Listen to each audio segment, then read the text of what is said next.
जय हिंद मेरे प्यारे साथियों, स्वागत करता हूं आपके अपने YouTube चैनल टारगेट हब में। मैं एसपी चौधरी एक बार फिर आपके सामने हाजिर हुआ हूं क्लास 9th की एनसीईआरटी बुक के साथ। जैसा कि आप सभी को पता है, हमारा 3 नंबर चैप्टर चल रहा था और उसकी हमने एक क्लास है वो कंप्लीट कर ली है और टोटल हमने है वो 5 क्लासें लगा ली है। अगर वो पीछे वाली क्लासें आपने नहीं देखी है तो इस क्लास के आई बटन या फिर डिस्क्रिप्शन बॉक्स में उसका लिंक मिल जाएगा, वहाँ से जाकर के आप पीछे वाली क्लासें देख सकते हैं, या फिर आप प्लेलिस्ट में जाओगे तो कंटिन्यू सभी क्लासें आपको देखने को मिलेगी। चलिए शुरू करते हैं आज का सेशन। और आज अपन इस क्लास के अंदर है वो अणु के बारे में पढ़ने वाले हैं भी। ठीक है, अणु क्या होता है और इन सभी के बारे में, इसकी प्रॉपर्टी के बारे में आज इस क्लास में पढ़ने वाले हैं। तो जिसने भी चैनल को सब्सक्राइब नहीं किया है तो चैनल को सब्सक्राइब करें, पास में लगे बेल आइकन को जरूर दबाएं ताकि अपन जैसे ही नेक्स्ट वीडियो डालें तो उसका नोटिफिकेशन सबसे पहले आपके पास पहुंचे और आप तुरंत उसका लाभ उठा सको। रही बात पीडीएफ की, तो पीडीएफ आपको टारगेट हब एप्लीकेशन पे मिलेगा, लिंक डिस्क्रिप्शन बॉक्स में दे रखा है, तो वहां से जाकर के आप टारगेट हब एप्लीकेशन को डाउनलोड कीजिएगा और प्रत्येक क्लास की पीडीएफ और प्रीवियस ईयर के पेपर की पीडीएफ है वो आपको इसी एप्लीकेशन के माध्यम से मिलेगी। रही बात टेस्ट सीरीज की, तो हमने ग्रुप डी के लिए 2 तरह की टेस्ट सीरीज शुरू कर रखी है अभी। एक आपको स्पेशल साइंस की टेस्ट सीरीज मिलेगी जिसके अंदर आपको 1000+ क्वेश्चन देखने को मिलेंगे जो कि सारे के सारे क्वेश्चन प्रीवियस ईयर के रहेंगे। और एक हमने कंप्लीट ग्रुप डी की टेस्ट सीरीज शुरू कर रखी है भी, जिसके अंदर आपको 100 क्वेश्चन मिलेंगे प्रत्येक टेस्ट के अंदर और प्रत्येक टेस्ट है वो प्रीवियस ईयर का पेपर रहेगा। तो अपनी तैयारी को बेहतर बनाने के लिए आप आज से ही टेस्ट सीरीज ज्वाइन कर सकते हैं।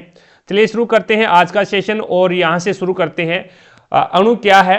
तो साधारणतः अणु ऐसे 2 या 2 से अधिक परमाणुओं का समूह है जो आपस में रासायनिक बंध द्वारा जुड़े होते हैं अथवा वे परस्पर आकर्षण बल के द्वारा कसकर जुड़े होते हैं।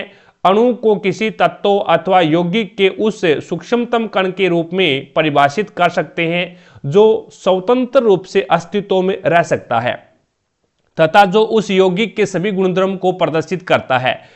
एक ही तत्वों के परमाणु अथवा भिन्न भिन्न तत्वों के परमाणु परस्पर संयोग करके अणु बनाते हैं भी। ध्यान देना भी, एक ही तत्वों के, एक ही यानी उस यहां से देखो भी, एक ही तत्वों के परमाणु अथवा भिन्न भिन्न तत्वों के परमाणु परस्पर संयोग करके मिलकर के क्या बनाते हैं? अणु बनाते हैं। तो अणु किन से मिलकर बना होता है? तो अणु है वो परमाणु से मिलकर बना होता है भी, परमाणु से मिलकर बना होता है। अब बात करते हैं तत्वों के अणु। तत्वों के अणु किसी तत्वों के अणु एक ही प्रकार के परमाणुओं द्वारा संचरित होते हैं। आर्गन है, हीलियम है इत्यादि जैसे अनेक तत्वों के अणु उसी तत्वों के केवल एक ही परमाणु द्वारा निर्मित होते हैं, लेकिन अधिकांशतः अधातु में ऐसा नहीं होता। अर्थात ऑक्सीजन अणु 2 ऑक्सीजन परमाणुओं से बनता है। ऑक्सीजन अणु है वो 2 ऑक्सीजन परमाणुओं से बनता है। जैसे हम लिखते हैं O2, हम क्या लिखते हैं? O2 लिखते हैं, तो ऑक्सीजन है वो 2 परमाणुओं से मिलकर बना है भी। ऑक्सीजन 2 परमाणुओं से मिलकर बना है और अपन ऑक्सीजन के 3 परमाणु को मिला दे तो यहां पे O3 बन जाता है। और O3 क्या है? आपका ओजोन है भी। O3 क्या है? ओजोन है। ये अणु बन गया भी। ये क्या बन गया? अणु बन गया। और यहां से 3 परमाणु मिले तभी क्या है? एक अणु बना, ओजोन का एक अणु बना। ठीक है, तो इसीलिए इसे क्या है? द्विपरमाणुक बोलते हैं भी। ऑक्सीजन क्या होता है? द्विपरमाणुक होता है भी। ऑक्सीजन के अंदर है वो 2 परमाणु होते हैं भी। तो ऑक्सीजन के अंदर 2 परमाणु होते हैं तभी है वो ऑक्सीजन बनता है O2, तो द्विपरमाणुक हो गया। यदि सामान्यतः 2 के स्थान पर 3 ऑक्सीजन परमाणु परस्पर संयोग करते हैं तो हमें ओजोन यानी O3 प्राप्त होता है। किसी अणु की संरचना में प्रयुक्त होने वाले परमाणुओं की संख्या को उस अणु की परमाणुकता कहते हैं भी। उस अणु की परमाणुकता कहते हैं। ये रेलवे ग्रुप डी के अंदर है वो इस प्रकार का एक क्वेश्चन आया हुआ है भी। ठीक है, तो धातु अणुओं एवं कुछ अन्य तत्वों के अणुओं जैसे कि कार्बन के अणुओं की सरल संरचना नहीं होती, किंतु इनके अणुओं में असमित परमाणु परस्पर बंधे होते हैं। आइए कुछ तत्वों की परमाणुकता का अवलोकन कर लेते हैं भी। तो यहां से बात करते हैं अधातु की। तो यहां पे आर्गन होता है ना, आर्गन एक परमाणु होता है, यानी आर्गन के अंदर एक ही परमाणु होता है भी। ठीक है, हीलियम एक परमाणु होता है और ऑक्सीजन है वो द्विपरमाणुक होता है भी। ऑक्सीजन है वो द्विपरमाणुक होता है, यानी 2 परमाणु से ऑक्सीजन का एक अणु मिलकर बना होता है भी। और हाइड्रोजन है ये भी द्विपरमाणुक होता है भी। आप हाइड्रोजन को H2 लिखते हैं भी, हाइड्रोजन को H2 लिखते हैं तो इसके अंदर 2 परमाणु हैं, 2 परमाणुओं से हाइड्रोजन का एक अणु बना है। ठीक है। नाइट्रोजन क्या होता है, नाइट्रोजन द्विपरमाणिक होता है भी, नाइट्रोजन को भी आप N2 लिखते हो।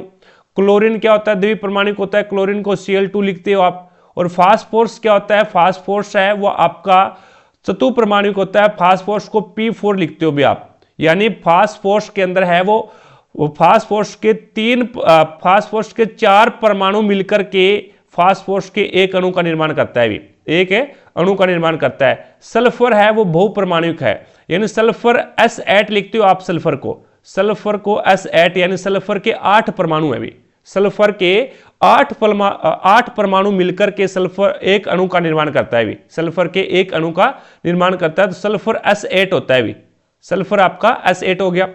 आगे देखो नेक्स्ट यहां पे है धातुओं के बारे में पढ़ लेते हैं।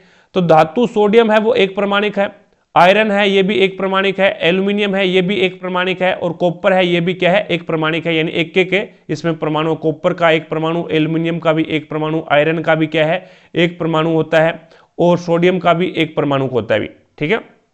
नेक्स्ट देखो यौगिक के अणु। अब यौगिक के अणु देख लेते हैं। भिन्न भिन्न तत्वों के परमाणु एक निश्चित अनुपात में परस्पर जुड़कर यौगिक के अणु निर्मित करता है। यानी भिन्न भिन्न तत्व होते हैं, अलग अलग तत्व होते हैं, और अलग अलग तत्वों के परमाणु एक निश्चित अनुपात में मिलते हैं भी और परस्पर जुड़कर यौगिकों के अणु निर्मित करते हैं। 3.4 में कुछ उदाहरण दिए गए हैं, उनको अपन पढ़ लेते हैं। जैसे यहां से आपके पास में है भी कुछ यौगिकों के अणु। अब यौगिक ये आपके पास में जल है, जल को आप हाइड्रोजन और ऑक्सीजन, जल को क्या लिखते हो, H2O लिखते हो भी, जल को आप H2O लिखते हो। तो यहाँ पे हाइड्रोजन है और ऑक्सीजन है, इसका एक निश्चित अनुपात है, और द्रव्यमान अनुपात कितना है इसका, यानी आपके पास में पता है भी हाइड्रोजन का द्रव्यमान 1 होता है, लेकिन हाइड्रोजन है कितने आपके पास में 2 है, तो यहाँ पे हाइड्रोजन का द्रव्यमान 2 हो गया। और ऑक्सीजन का द्रव्यमान कितना होता है, तो ऑक्सीजन का द्रव्यमान 16 होता है भी, ऑक्सीजन का द्रव्यमान 16 होता है, तो इसका जो रेशियो बनेगा वो 1:8 बन जाएगा भी, 1:8 बन जाएगा। इसी प्रकार से अमोनिया को क्या लिखते हो आप, अमोनिया का फॉर्मूला होता है NH4 होता है भी। तो यहाँ पे नाइट्रोजन का जो द्रव्यमान होता है वो 14 होता है भी, और हाइड्रोजन यानी हाइड्रोजन आपके पास में कितना है, सॉरी ये अमोनियम बन गया भी, अमोनिया, एक अमोनियम होता है, एक अमोनिया होता है। अमोनिया होता है वो NH3 होता है भी, अमोनिया NH3 होता है, NH4 होता है वो अमोनियम होता है भी, ठीक है। तो यहाँ पे नाइट्रोजन का द्रव्यमान 14 है, और हाइड्रोजन का कितना होता है, 1 होता है, लेकिन हाइड्रोजन के 3 परमाणु है भी, यहाँ पे हाइड्रोजन के 3 परमाणु है, तो एक परमाणु का 1 होता है, तो हाइड्रोजन का कितना हो जाएगा, 3 हो जाएगा भी, तो यहाँ पे 14:3 आ जाएगा भी, ठीक है। इसी प्रकार से कार्बन डाइऑक्साइड है तो CO2 होता है, कार्बन डाइऑक्साइड है वो आपका CO2 होता है भी, कार्बन डाइऑक्साइड। अब CO2 है तो यहाँ पे कार्बन का कितना होता है, कार्बन का द्रव्यमान है वो 12 होता है, और यहाँ पे ऑक्सीजन का कितना होता है, तो ऑक्सीजन का 16, लेकिन ऑक्सीजन के 2 परमाणु हैं, 2 परमाणु है तो 16×2 = 32, तो यहाँ पे आपके पास में 12:32। अब इसको काटोगे तो ये 4 से काट दो, 4×3 = 12 और 4×8 = 32, तो ये आ जाएगा 3:8। कितना आ जाएगा इसका, 3:8 आ जाएगा भी, ठीक है। आगे देखते हैं, नेक्स्ट देखिएगा, अगला आपके पास में क्रियाकलाप के द्वारा समझते हैं भी। अणुओं में विद्यमान परमाणुओं के द्रव्यमान अनुपात के लिए 3.4 एवं तत्वों के परमाणु द्रव्यमान के लिए 3.2 देखिए। 3.4 में दिए गए यौगिकों के अणुओं में प्रयुक्त तत्वों के परमाणुओं की संख्या के अनुपात को ज्ञात कीजिए।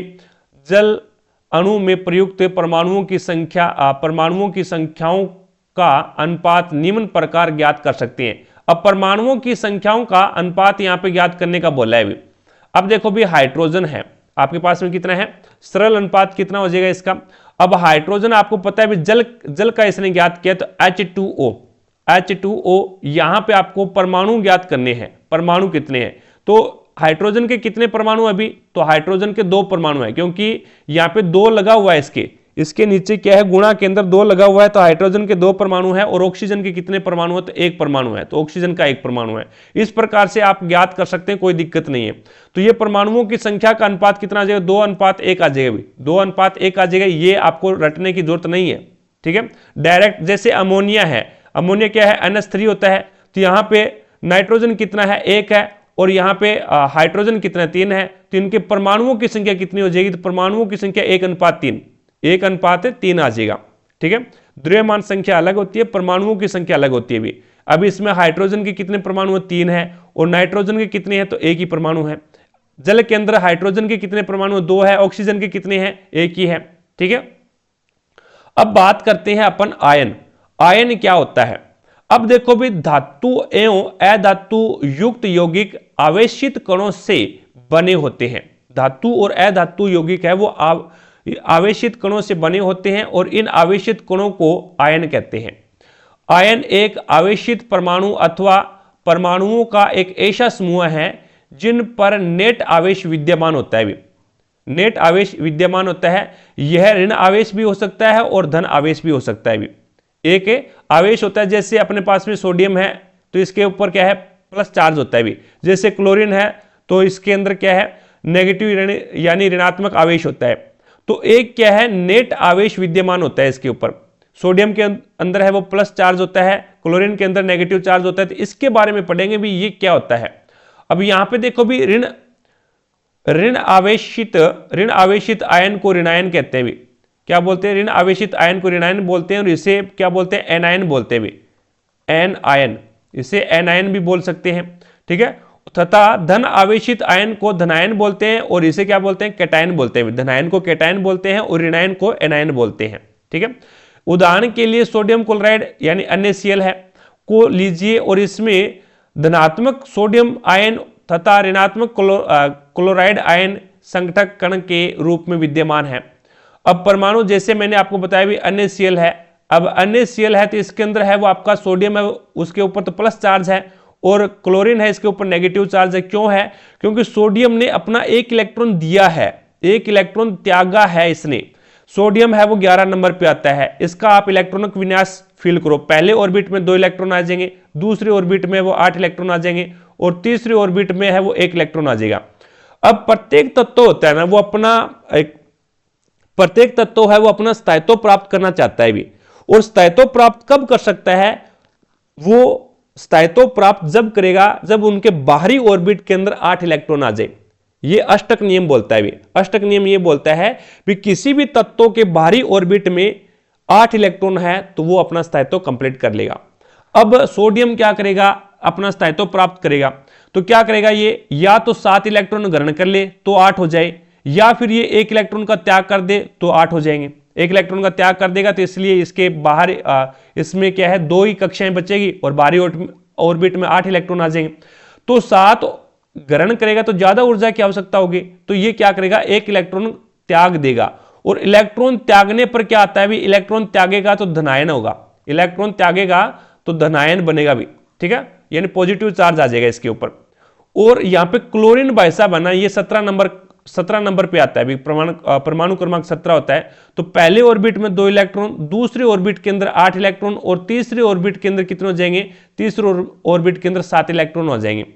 अब ये क्लोरीन भी अपना स्थायित्व प्राप्त करेगा तो बाहरी ऑर्बिट में 8 इलेक्ट्रॉन होने चाहिए। ये या तो क्या करे? 7 इलेक्ट्रॉन त्याग दे, या फिर 1 इलेक्ट्रॉन ग्रहण कर ले तो ये 7 और 1 8 हो जाएंगे, या फिर 7 को त्याग दे तो इसके 2 ही कक्षाएं बचेगी और बाहरी ऑर्बिट में 8 इलेक्ट्रॉन हो जाएंगे। तो 7 त्यागेगा तो ज्यादा ऊर्जा की आवश्यकता होगी, तो इसीलिए क्लोरीन है वो 1 ग्रहण कर लेगा। तो इलेक्ट्रॉन ग्रहण करने पर कौन सा आयन उत्पन्न होता है? तो ऋणायन उत्पन्न होता है भी। इलेक्ट्रॉन जब ग्रहण करेगा तो ये क्या आएगा? इसके ऊपर ऋणात्मक चिन्ह आ जाएगा। और 1 इलेक्ट्रॉन ग्रहण करा तो 1 ऋणात्मक चिन्ह आ जाएगा, और 2 इलेक्ट्रॉन ग्रहण करेगा तो 2 ऋणात्मक आयन आ जाएगा भी। तो यहाँ पे सोडियम है वो 1 दे रहा है, अगर सोडियम यहाँ पे 2 का त्याग करता तो यहाँ पे +2 आ जाता। ठीक है, तो इसी प्रकार से इसमें क्या है? प्लस और माइनस आते हैं भी। अब आगे यहाँ पे देखो भी, आगे इसने दे रखा है भी कुछ आयनिक यौगिक है, जैसे कैल्शियम है। अब कैल्शियम है तो इसका संगठक क्या है? कैल्शियम और कैल्शियम ऑक्साइड है। जैसे यहाँ पे इसने बोला भी कैल्शियम ऑक्साइड है। अब कैल्शियम ऑक्साइड है तो ये कैल्शियम एवं ऑक्सीजन है। कैल्शियम और ऑक्सीजन दोनों मिले हैं तभी क्या है? कैल्शियम ऑक्साइड बना है। और इनका द्रव्यमान का अनुपात कितना है? 5:2 दे रखा है इसने। अब 5:2 कैसे आया भी? CaO ये कैल्शियम ऑक्साइड होता है भी, CaO कैल्शियम ऑक्साइड होता है। अब कैल्शियम का द्रव्यमान कितना होता है? तो कैल्शियम का द्रव्यमान 40 होता है भी। कैल्शियम का द्रव्यमान 40 होता है। और यहां से अपन बात करें तो ऑक्सीजन का द्रव्यमान कितना होता है? अभी आपने पढ़ा है ऑक्सीजन का द्रव्यमान 16 होता है भी। तो इसको काटोगे तो ये 8 से कट जाएगा, 8 2 16 और 8 5 40 तो 5:2 आ गया ना। इसी प्रकार से मैग्नीशियम सल्फाइड है, मैग्नीशियम सल्फाइड है तो यहाँ पे मैग्नीज हो गया, मैग्नीशियम और सल्फर का यह संगठन है भी, ठीक है। इसी प्रकार से सोडियम क्लोराइड है तो सोडियम और क्लोराइड हो गया। जैसे सोडियम और क्लोराइड की अगर मैं बात करूं तो सोडियम का जो द्रव्यमान होता है वो 23 होता है भी, और यहां से क्लोरीन का जो द्रव्यमान होता है वो 35.5 होता है भी, 35.5 होता है। तो इसका अनुपात ये निकल के आ जाएगा। अब अपन बात करते हैं भी रासायनिक फॉर्मूले लिखना देखेंगे, रासायनिक फॉर्मूले किस प्रकार से लिखे जाते हैं। किसी यौगिक का रासायनिक सूत्र उनके संगठक का प्रतीकात्मक निरूपण होता है। भिन्न भिन्न यौगिकों के रासायनिक सूत्र सरलतापूर्वक लिखे जा सकते हैं। इस अभ्यास के लिए हमें तत्वों के प्रतीक और उनकी संयोजन क्षमता ज्ञात करनी चाहिए। किसी तत्व की संयोजन क्षमता या फिर संयोजन शक्ति है वो उस तत्व की संयोजकता कहलाती है भी। अब किसी एक तत्व के परमाणु दूसरे तत्व के परमाणुओं के साथ किस प्रकार से संयुक्त होकर एक रासायनिक यौगिक का निर्माण करते हैं, इसको ज्ञात करने के लिए संयोजकता का उपयोग करते हैं। किसी तत्व के परमाणुओं की संयोजकता को उनके हाथ अथवा भुजा के रूप में विचार किया जा सकता है। अब आगे देखो भी यहाँ पे, अब इसके अंदर है वो ये कुछ आयन आपको दे रखे हैं और यहाँ पे उनके संकेत दे रखे हैं।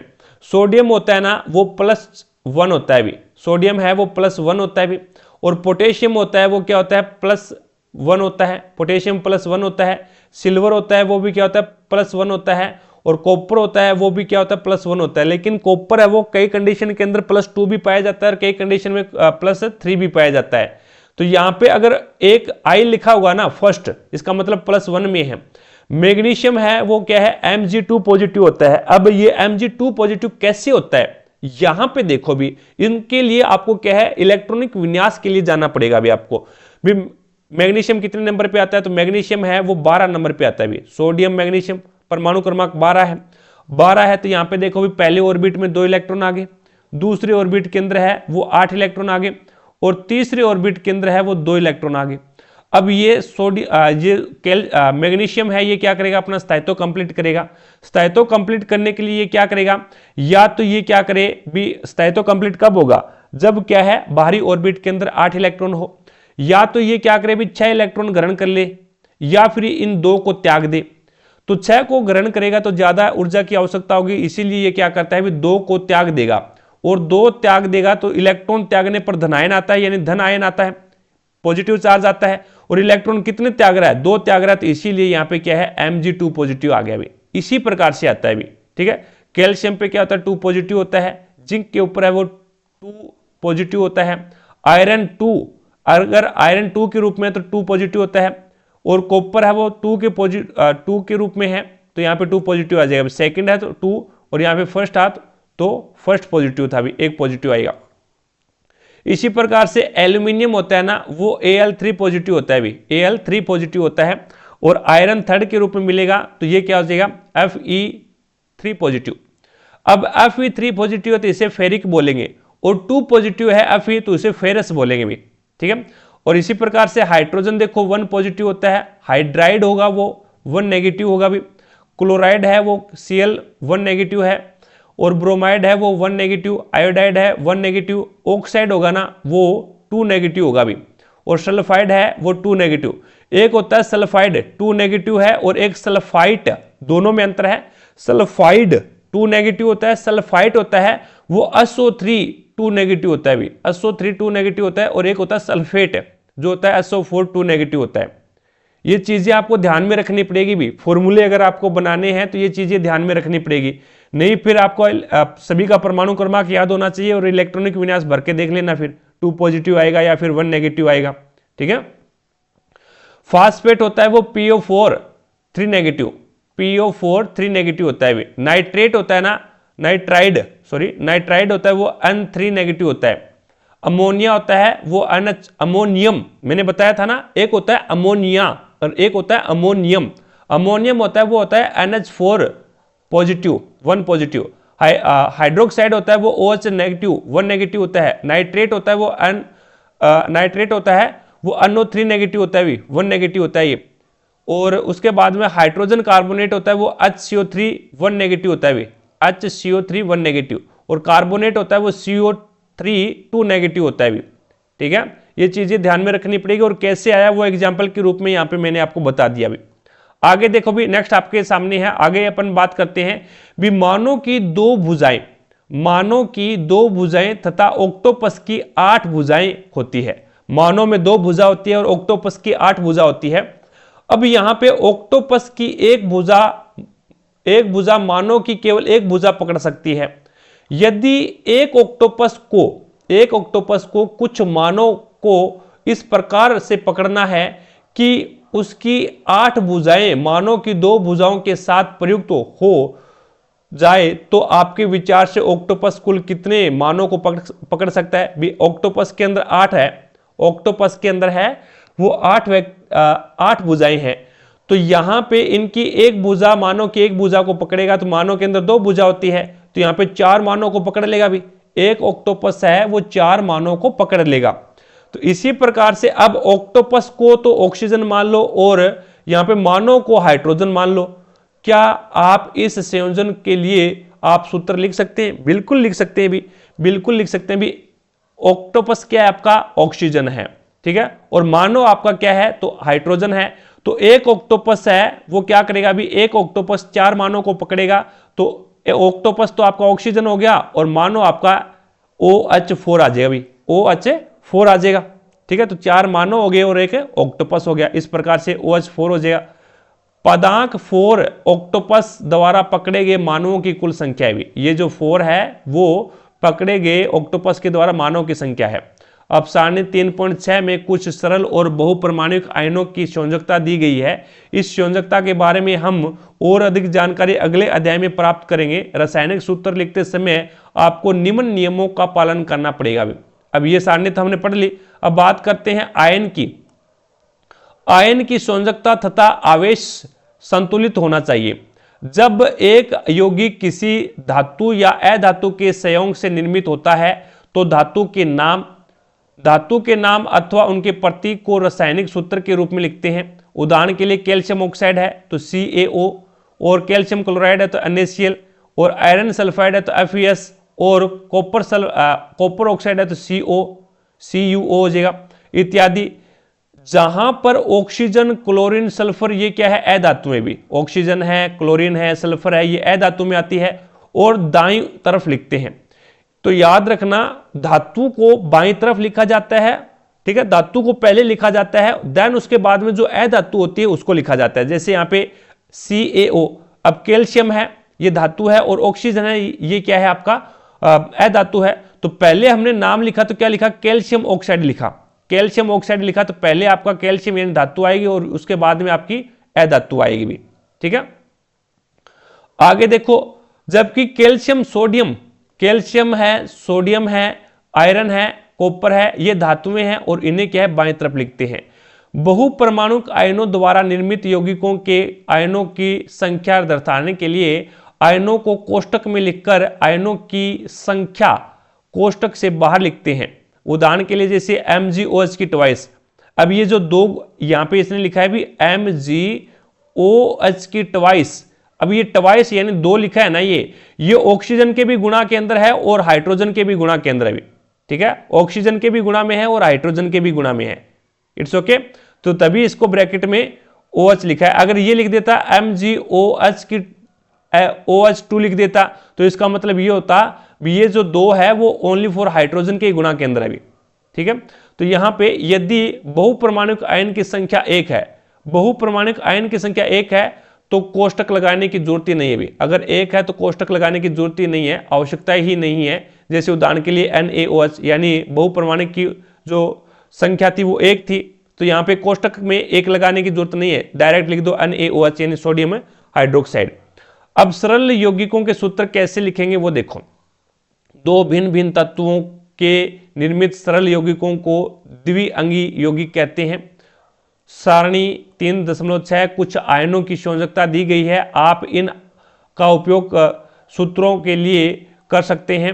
आणविक यौगिकों के रासायनिक सूत्र लिखते समय हम संघटक तत्वों के प्रतीक लिखकर उनकी संयोजकता लिखते हैं, जैसा कि निम्न उदाहरणों के द्वारा दर्शाया गया है। तत्पश्चात संयोजित परमाणुओं की संयोजकता को क्रॉस करके क्रॉस अणुसूत्र लिखते हैं, जैसे देखो भी यहाँ पे। अब ये समझने वाली बात है। अब आपके पास में क्या है, हाइड्रोजन क्लोराइड लिखना है भी। हाइड्रोजन यानी हाइड्रोजन आ गया H, और क्लोराइड लिखना है यानी Cl आ गया। अब ये क्या होता है, +1 होता है भी। हाइड्रोजन है वो +1 होता है, और क्लोरीन है वो 1 नेगेटिव होता है भी। 1 नेगेटिव होता है, ये आपको याद रखना पड़ेगा। यानी हाइड्रोजन +1 क्यों होता है, क्योंकि हाइड्रोजन का परमाणु क्रमांक 1 होता है भी। हाइड्रोजन का परमाणु क्रमांक 1 होता है, तो यहां से अपन क्या करते हैं, जब इसका इलेक्ट्रॉनिक विन्यास भरते हैं तो ये आता है आपका 1s2, यानी पहले ऑर्बिट में 2 इलेक्ट्रॉन।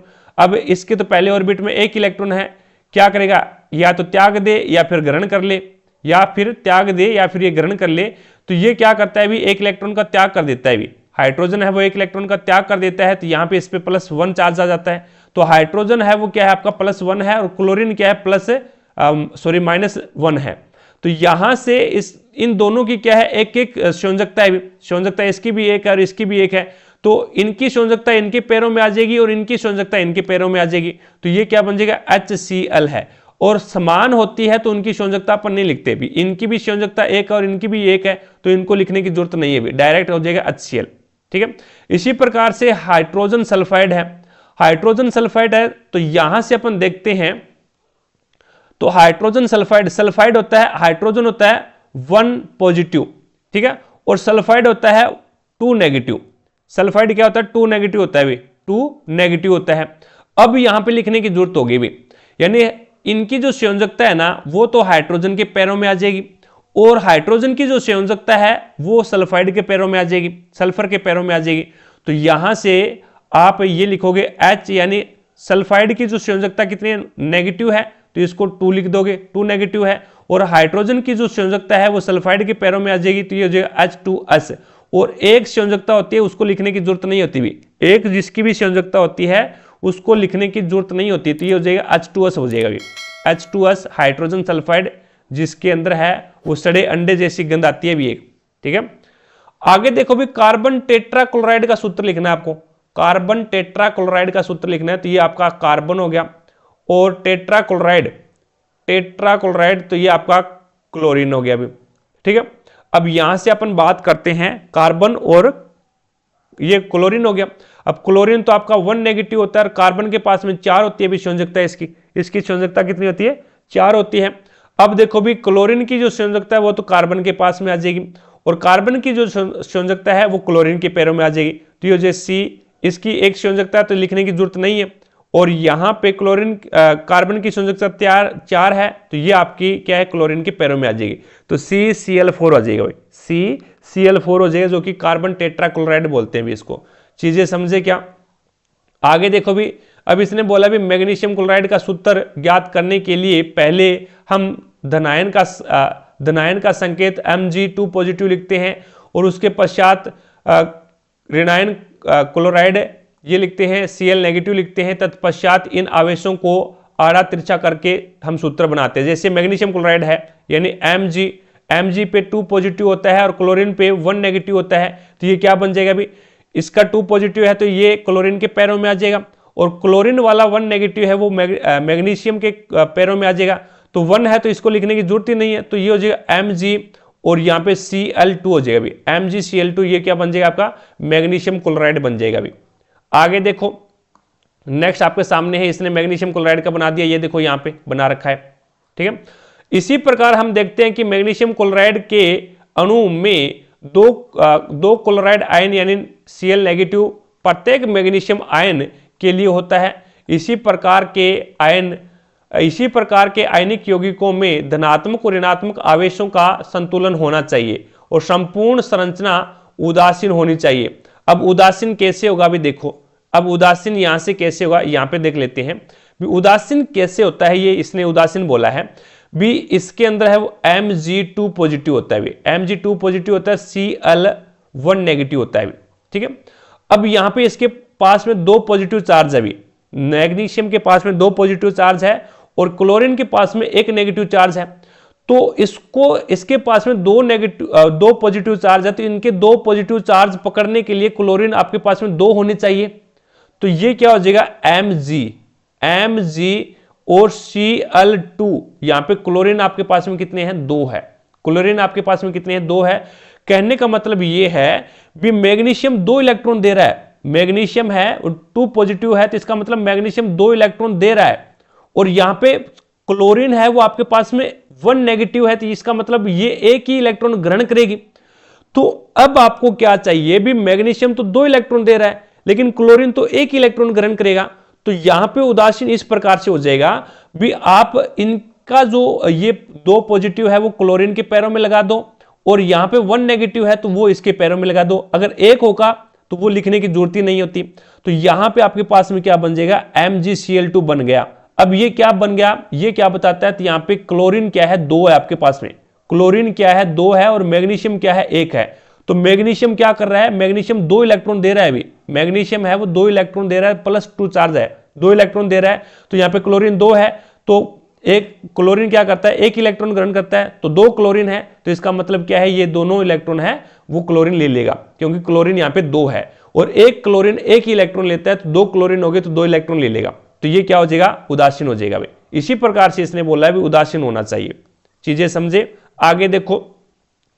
नेक्स्ट इसने बोला है भी एल्यूमिनियम ऑक्साइड है।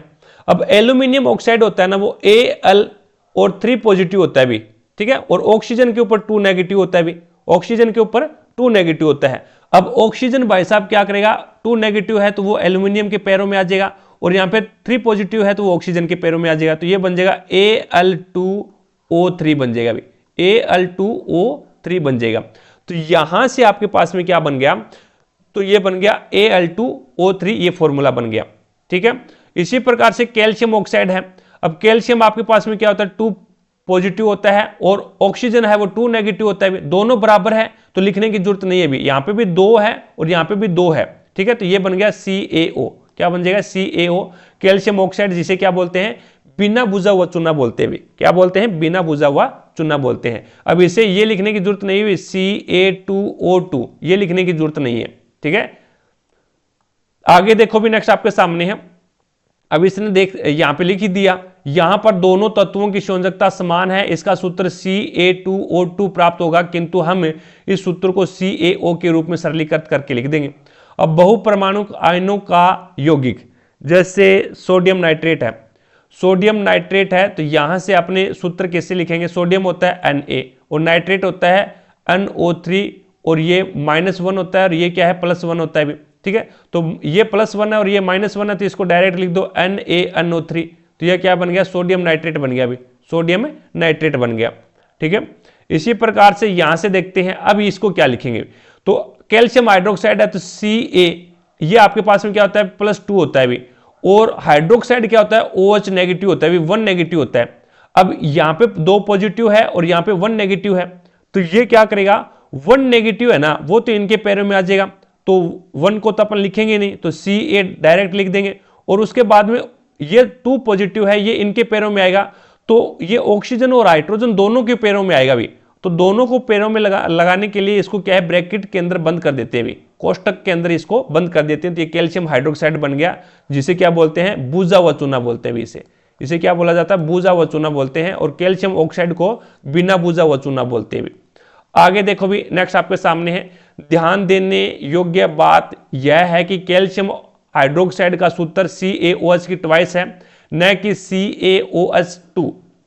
जब सूत्र में एक ही आयन के 2 या 2 से अधिक आयन होते हैं तो हम उनके लिए कोष्टक का उपयोग करते हैं। यहां पर OH को कोष्टक में रखकर पदांक 2 लगाते हैं, जो यह निर्दिष्ट करता है कि कैल्शियम परमाणु के साथ 2 हाइड्रोक्सिल समूह जुड़े हैं। दूसरे शब्दों में कैल्शियम हाइड्रोक्साइड में ऑक्सीजन और हाइड्रोजन प्रत्येक के 2-2 परमाणु है, भी ये बोल सकते हैं अपन, ठीक है। सोडियम कार्बोनेट का देख लो, सोडियम कार्बोनेट का इसने फॉर्मूला बनाया है भी, सोडियम कार्बोनेट, सोडियम होता है आपका Na 1 पॉजिटिव होता है, कार्बोनेट क्या होता है CO3 2 नेगेटिव होता है भी, CO3 2 सॉरी कार्बोनेट है ना, हाँ 2 नेगेटिव होगा भी, 2 नेगेटिव ही होगा, कार्बोनेट होता है वो CO3 2 नेगेटिव होता है भी, और सोडियम है वो 1 पॉजिटिव होता है। तो ये 2 नेगेटिव है तो ये इनके पैरों में आ जाएगा, और यहाँ पे 1 है तो इसको 1 को लिखेंगे नहीं, तो ये बन जाएगा आपका Na2CO3, Na2CO3 सोडियम कार्बोनेट बन जाएगा भी। उपरोक्त उदाहरण में कोष्टक में उपयोग की गई कोष्टक के उपयोग की आवश्यकता नहीं है। अब यहां पे देखो भी आपका Na है, अब इसको कोष्टक में लिखने की जरूरत नहीं है। क्यों नहीं है? क्योंकि ये क्या है, आपका एक ही तत्व है भी, Na से सोडियम ही बनता है भी, लेकिन इसको कोष्टक में लिखने की जरूरत ये होती है भी CO3 है। अब इसमें ये कार्बोनेट बनता है भी, CO3 कार्बोनेट बनता है। अगर इसको देखें तो ये आपका कार्बन है और ये आपका ऑक्सीजन है, दोनों अलग अलग होते हैं। यहां से ध्यान देने वाली बात ये है भी, जब अपन कोई भी फॉर्मूला लिखते हैं, जैसे Na ये सोडियम होता है, और इसको लिखते हैं CO, ये आपका क्या है, कार्बन मोनोऑक्साइड हो गया, इसमें कार्बन भी है और ऑक्सीजन भी है। अगर ये लिख दूं तो CO, ये कोबाल्ट बन गया भी, ये अकेला है कोबाल्ट। पहला तत्व बड़ा और दूसरा तत्व है, पहला अक्षर बड़ा और पहला अक्षर कैपिटल और दूसरा अक्षर है वो स्मॉल आ जाए तो इसका मतलब वो एक ही तत्व है। यहां पे CO यानी ऑक्सीजन छोटा कैपिटल है और कार्बन बड़ा है, तो इसका मतलब ये कोबाल्ट है, एक ही तत्व है। और यहां पे अलग अलग दो तत्व है, इसमें दोनों कैपिटल हो तो दो तत्व होगा, कार्बन है और ऑक्सीजन है। और यहां पे Na यानी पहला बड़ा है और दूसरा छोटा है, तो इसका मतलब ये सोडियम यानी एक ही तत्व है। चीजें समझ में आ गई। यहां से देखो अमोनियम सल्फेट का बनाना आपको। अमोनियम होता है अमोनियम NH4 होता है भी, और सल्फेट होता है, ये होता है आपका +1 होता है भी, ये +1 होता है। और सल्फेट क्या होता है, SO4 2 नेगेटिव होता है भी। अब यहां पे देखो भी, यहां से देखेंगे तो ये 2 नेगेटिव है वो इसके पैरों में आएगा, 2 नेगेटिव है वो इसके पैरों में आएगा, और 1 पॉजिटिव है वो इनके पैरों में आएगा। तो 1 पॉजिटिव लिखने की जरूरत ही नहीं है। तो ये NH4, ये क्या है, NH4 यहां पे आपका नाइट्रोजन और हाइड्रोजन दोनों कैपिटल है, तो इसका मतलब दोनों अलग अलग तत्व हैं, और इनके दोनों के पैरों में क्या है, सोडियम ये 2 आएगा, तो ये इसको कोष्टक में बंद करना पड़ेगा, और ये फिर आ जाएगा SO4। क्या आ जाएगा, SO4 आ जाएगा। तो इस प्रकार से बनना है NH4 की ट्वाइस SO4, तो ये बनता है आपका अमोनियम सल्फेट। चीजें समझे क्या?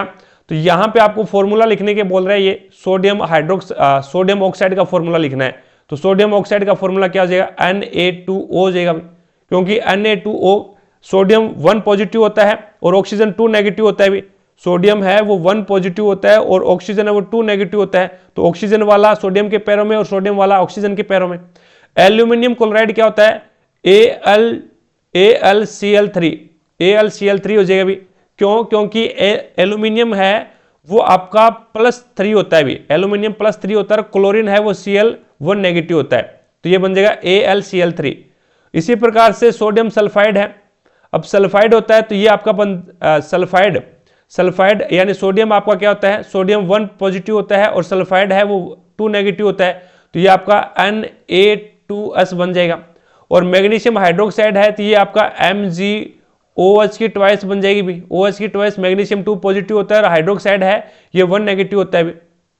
ठीक है, ये आपका क्या बन गया, Al2SO4 की थ्राइस, तो इसका नाम लिखोगे तो ये क्या बनेगा, एल्यूमिनियम सल्फेट बन गया भी। ये कैल्शियम क्लोराइड बन गया, और ये K2SO4 ये पोटेशियम सल्फेट बन गया, और KNO3 ये पोटेशियम नाइट्रेट बन गया, और CaCO3 ये आपका कैल्शियम कार्बोनेट बन गया भी, संगमरमर बोलते हैं जिसको। ठीक है, तो आगे देखो भी, नेक्स्ट आपके सामने है। अब यहां पे रासायनिक सूत्र का क्या तात्पर्य है, रासायनिक सूत्र का क्या तात्पर्य है, और निम्न में कितने परमाणु विद्यमान है। अब यहां से देखते हैं भी कितने परमाणु विद्यमान है। अब देखो भी H2S है, अब इसमें कितने परमाणु विद्यमान है, तो यहां पे हाइड्रोजन के 2 परमाणु हैं और सल्फर के 1 परमाणु है, तो टोटल कितने परमाणु हो गए, 3। और यहां से देखें तो यहां पे कितने परमाणु, अभी यहां पे PO4 है और इसकी थ्राइस है 3 नेगेटिव है, तो इसमें कितने परमाणु हैं, इसके कितने परमाणु है, तो यहां पे फास्फोरस का 1 हो गया और ऑक्सीजन के 4 हो गए भी। फास्फोरस बनता है PO, तो ये यहां पे P से फास्फोरस बन गया और O से ऑक्सीजन बन गया, तो टोटल कितने हो गए, 5 हो गए भी इसमें। ठीक है, अब आणविक द्रव्यमान के बारे में देख लो भी, आणविक द्रव्यमान के बारे में। आणविक द्रव्यमान क्या होता है भी, तो अनुभाग 322 में हम परमाणु द्रव्यमान की अवधारणा की विवेचना कर चुके हैं। इस अवधारणा का विस्तार आणविक द्रव्यमानों का परिकलन करने के लिए किया जा सकता है।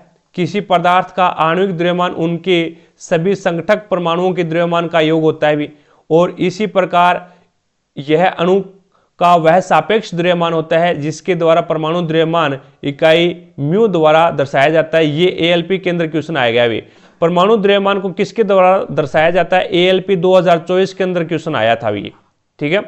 परमाणु, जिसे परमाणु द्रव्यमान इसके द्वारा दर्शाया जाता है, यानी इसको इस प्रकार से लिखा जाता है, म्यू के द्वारा दर्शाया जाता है भी, ठीक है, द्रव्यमान को। ये क्वेश्चन ALP 2024 में पूछा गया था भी। आगे देखो भी, अब इसके अंदर देखना है भी, H2O के सापेक्ष आणविक द्रव्यमान की परिकल्पना कीजिए। H2O होता है आपका जल, H2O। अब इसका आपको द्रव्यमान ज्ञात करना है। हाइड्रोजन का द्रव्यमान कितना होता है? 1 होता है। अब हाइड्रोजन के परमाणु यहाँ पे कितने हैं? 2 है। हाइड्रोजन के एक परमाणु का द्रव्यमान 1 होता है, तो 2 परमाणु है तो 2 इसका हो गया, 2 द्रव्यमान हो गया। और उसके बाद में ऑक्सीजन का कितना होता है? तो ऑक्सीजन का यहाँ पे 16 होता है, तो ये टोटल है वो जल का कितना आणविक द्रव्यमान हो जाएगा? 18 हो जाएगा भी। जल का आणविक द्रव्यमान कितना हो जाएगा? 18 हो जाएगा। ये इसने ज्ञात करना बताया है भी यहाँ पे, ठीक है। तो डायरेक्ट अपन है वो ज्ञात कर सकते हैं। अब इसमें देखो भी NH3 है, HNO3 है, यानी नाइट्रिक अम्ल है HNO3। अब हाइड्रोजन का कितना होता है? 1 होता है, तो 1 लिख दो भी, क्योंकि हाइड्रोजन एक ही है, एक ही परमाणु है। और नाइट्रोजन का द्रव्यमान कितना होता है? तो नाइट्रोजन का 14 होता है भी। नाइट्रोजन का द्रव्यमान है वो 14 होता है, तो यहाँ पे नाइट्रोजन का परमाणु एक ही है। और ऑक्सीजन का कितना होता है? 16 होता है, लेकिन ऑक्सीजन के 3 परमाणु है यहाँ पे, O3 है ना, 3 परमाणु है। तो इसका मतलब एक का 16 है, तो 3 के कितने हो जाएंगे? तो 16 3 48, तो 48 हो गया। तो इसका देखोगे तो ये कितना हो जाएगा? 8 और 4 12 और 1 13, और उसके बाद 4 5 और 1 6, यानी यहाँ पे HNO3 यानी नाइट्रिक अम्ल का जो आणविक द्रव्यमान है वो 63 है, और जल का कितना है? 18 है। तो इसमें देख लो भी, जल का तो 18 निकाला, ये रहा 18, और आगे है वो इसने 63 निकाला, ये देखो HNO3 का 63 निकाला है। तो इस प्रकार से आप ज्ञात कर सकते हैं, कोई दिक्कत नहीं है। अब सूत्र इकाई द्रव्यमान कितना होता है? सूत्र इकाई द्रव्यमान, किसी पदार्थ का सूत्र इकाई द्रव्यमान उनके सभी संघटक परमाणुओं के परमाणु द्रव्यमान का योग होता है। सूत्र द्रव्यमान की परिकल्पना उसी प्रकार से करते हैं जिस प्रकार से आणविक द्रव्यमान की परिकल्पना करते हैं। अंतर केवल इतना है कि यहां पर हम उस पदार्थ के लिए सूत्र इकाई का उपयोग करते हैं जिसके संगठन आयन होते हैं। उदाहरण के लिए जैसे सोडियम है, यहाँ पे सोडियम हो गया, यानी NaCl, जैसे NaCl है, सोडियम है, सोडियम क्लोराइड है। इसके इकाई सूत्र द्रव्यमान की परिकल्पना निम्न प्रकार से करते हैं। जैसे यहाँ पे सोडियम का द्रव्यमान कितना है? 23 है, और क्लोरीन का कितना है? तो ये 35.5 है। क्लोरीन का 35.5 है, तो ये कितना बनेगा? 5 और 8 और 5 से 58.5 बन जाएगा। कितना बनेगा? 58.5 बनेगा। आगे देखो भी नेक्स्ट, अब इसने बोला भी कैल्शियम क्लोराइड के सूत्र का परिकल्पना कीजिए। तो कैल्शियम का कितना होता है? कैल्शियम का द्रव्यमान 40 होता है, और क्लोरीन का कितना होता है? क्लोरीन का 35 होता है, 35.5 होता है। लेकिन क्लोरीन यहाँ पे 2 है भी। क्लोरीन आपके कितने? 2 Cl2 लगा हुआ है ना, क्लोरीन 2 है, तो ये आपका कितना बन जाएगा? तो 35.5 और 35.5 यानी 71 बन जाएगा। तो ये आपके पास में 1 और 7 और 4 11, तो यहाँ पे 101 हो जाएगा भी, 111 हो जाएगा, सॉरी 111, ठीक है। आगे देखो भी नेक्स्ट आपके सामने है। अब यहाँ पे अपन बात करते हैं भी, किसी भी अभिक्रिया में अभिकारकों और उत्पादों के द्रव्यमानों का योग अपरिवर्तनीय होता है। कोई भी अभिक्रिया होती है उसमें अभिकारकों और उत्पादों के द्रव्यमान का जो योग होता है वो अपरिवर्तनीय होता है। यह द्रव्यमान के संरक्षण का नियम है, यानी जितना अभिकारकों का द्रव्यमान है ना, उतना ही उत्पादों का द्रव्यमान होगा भी। यही द्रव्यमान के संरक्षण का नियम है। द्रव्यमान का संरक्षण यही बोलता है, द्रव्यमान को न तो नष्ट किया जा सकता, न उत्पन्न किया जा सकता भी, ठीक है। एक चीज से दूसरी चीज के अंदर है वो उसको चेंज कर सकते हैं, बदल सकते हैं। एक शुद्ध रासायनिक यौगिक में तत्व हमेशा द्रव्यमानों के निश्चित अनुपात में विद्यमान होते हैं। इससे निश्चित अनुपात का नियम कहते हैं। यानी एक शुद्ध रासायनिक यौगिक है, उसमें तत्व हमेशा द्रव्यमानों के निश्चित अनुपात में विद्यमान होते हैं, और उससे ही क्या बोलते हैं? निश्चित अनुपात का नियम कहते हैं। तत्वों का सूक्ष्मतम कण परमाणु होता है, और जो कि स्वतंत्र रूप से प्राय नहीं रह सकता, तथा उनके सभी रासायनिक गुण द्रव्यों को प्रदर्शित करता है, ठीक है। सबसे सूक्ष्मतम कण परमाणु है, और परमाणु स्वतंत्र नहीं रह सकता। अब यहां से देखो भी, अणु किसी तत्व अथवा यौगिक का वह सूक्ष्मतम कण होता है जो सामान्यतः दशाओं में स्वतंत्र रहता है भी, और यह पदार्थ के सभी गुणधर्मों को प्रदर्शित करता है भी। किसी यौगिक का रासायनिक सूत्र उनके सभी संघटक तत्वों तथा संयोग करने वाले सभी तत्वों के परमाणुओं की संख्या को दर्शाता है। यानी यौगिक का जो रासायनिक सूत्र होता है ना, जैसे H2 है, अब जल बना तो जल के अंदर ऑक्सीजन भी बनी और ऑक्सीजन भी मिली और हाइड्रोजन भी मिली। अब कितनी ऑक्सीजन मिली है और कितनी हाइड्रोजन मिली है, उनकी परमाणुओं की संख्या को दर्शाएगा। तो यहां पे 2 हाइड्रोजन मिले और 1 ऑक्सीजन मिला भी, ठीक है। तो वो कौन दर्शाता है, तो रासायनिक सूत्र दर्शाता है यौगिक का। परमाणुओं का वह पुंज जो आयन की तरह व्यवहार करता है उन्हें बहुपरमाणुक आयन कहते हैं, और इनके ऊपर एक निश्चित आवेश होता है भी। इनके ऊपर एक क्या है, निश्चित आवेश होता है। जैसे Na पॉजिटिव चार्ज होता है भी, सल्फर के ऊपर है, सल्फर है वो आपका 2 नेगेटिव, सल्फाइड के ऊपर 2 नेगेटिव होता है भी, ठीक है। तो आणविक यौगिकों के रासायनिक सूत्र प्रत्येक तत्वों की संयोजकता द्वारा निर्धारित होता है भी। आणविक यौगिकों के सूत्र है वो उनके प्रत्येक तत्वों की संयोजकता के ऊपर भी, +1 है या फिर +2 है, प्लस -2 नेगेटिव है या फिर 3 नेगेटिव है, तो वो उनकी संयोजकता के ऊपर निर्भर करता है भी, सूत्र बनाते हैं। तो अभी आपको मैंने बताया था, आयनिक यौगिकों में प्रत्येक आयन के ऊपर आवेशों की संख्या द्वारा यौगिकों के सूत्र ज्ञात करते हैं। यानी आयनिक यौगिक होते हैं, उनमें प्रत्येक आयन के ऊपर आवेशों की संख्या द्वारा, कितना आवेश, अभी प्लस आवेश है या फिर माइनस आवेश है, और प्लस आवेश है तो कितना आवेश है, यौगिकों के सूत्र, यौगिकों के रासायनिक सूत्र ज्ञात करते हैं। आगे इसके अंदर है वो आपको बताना ये है भी, ये एक प्रकार से यहां पे 0.24 ग्राम ऑक्सीजन बोरोन युक्त यौगिक के नमूने में विश्लेषण द्वारा पाया गया कि 0.096 बोरोन और 0.0144 ऑक्सीजन है।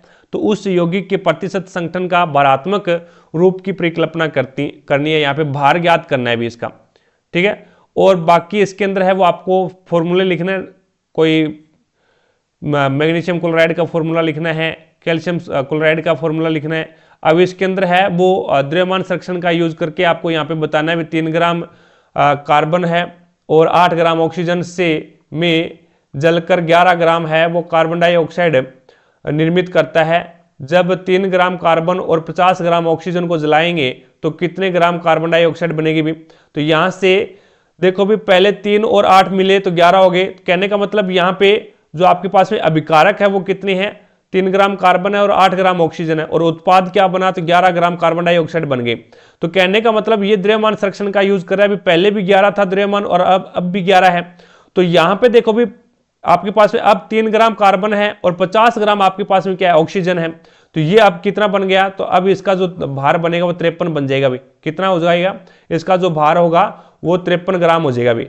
तो यहाँ पे भी 53 है और उत्पाद में भी 53 ही बनेगा भी, ठीक है। द्रव्यमान संरक्षण का नियम फॉलो करेगा ये।